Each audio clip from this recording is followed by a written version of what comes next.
Welcome back, warriors. We are on 3rd Nephi chapter 25. Okay, and Christ is still with the Nephites, which is pretty amazing. And here we go. It says, at the second coming, the proud and wicked will be burned as stubble. Elijah will return before that great and dreadful day. Compare Malachi 4, about AD 34. Okay, here's what's hilarious about what I just read. I almost said elf, okay?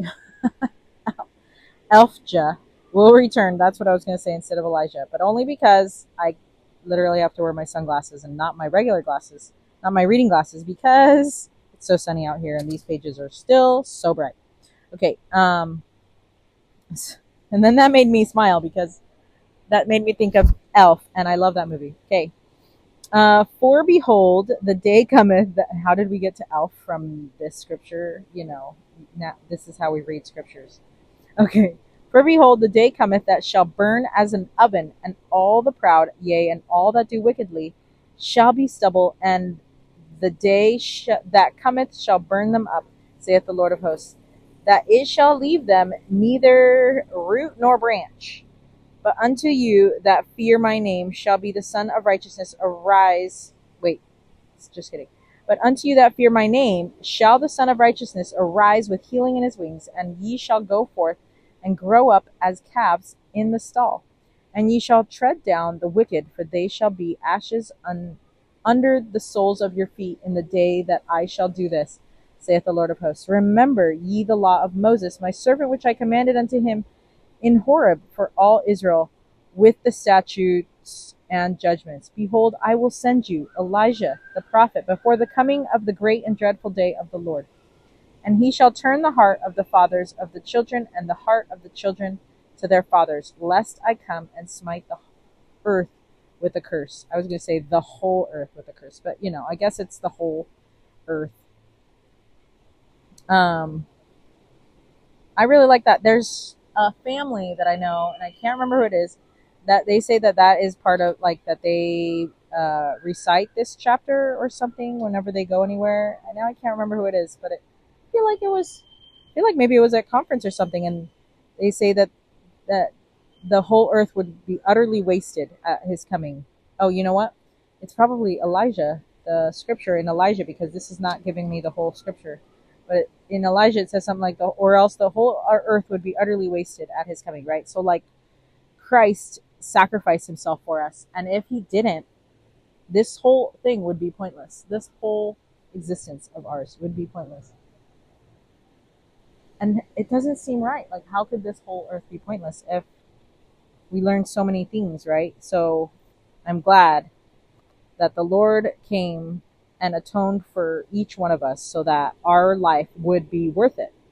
And he said our life would be worth it before we said our life would be worth it. So I think we should believe him, right? If we believe Christ in that, then I think that we will be better off. Okay, and then I love that the hearts will turn, our hearts will turn to our fathers.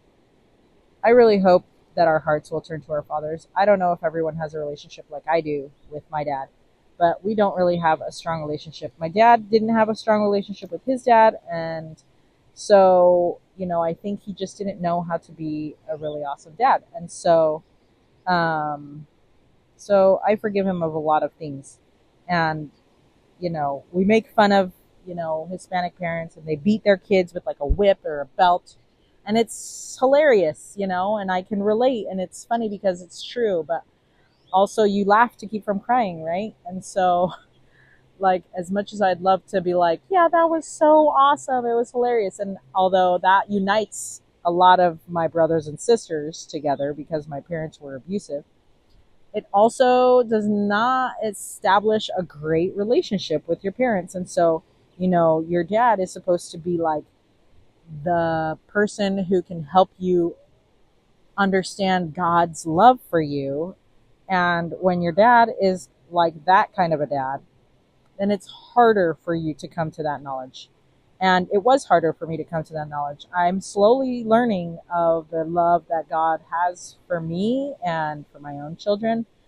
And it's because I've had to learn of that love slower than the rest of us. And it's not that my dad doesn't love me. It's just that he loves me in a way that is different than what I would have um, needed to be loved so that I could understand God's love, right? So, anyways, we are born into families for a reason, you know, and some of those is because we need to forgive those that have wronged us, and that's how we learn forgiveness, or some of it is so that we can love those so that others can learn of our love for them and God's love for them through us. And so, which one are you going to be? Are you going to be the kind of family member that teaches forgiveness because you need to be forgiven all the time? Or are you going to be the family member that allows the love of the Lord to flow through you so that you can feel loved by that family member, and that family member will come to know God's love through you?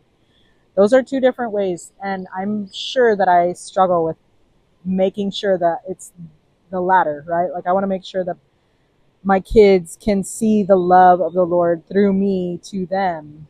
But sometimes I struggle even to do that, even though I'm telling you this right now. And so it's not easy. I'm sure that they will need a lot of therapy because of me, and that they will need to learn forgiveness because of me.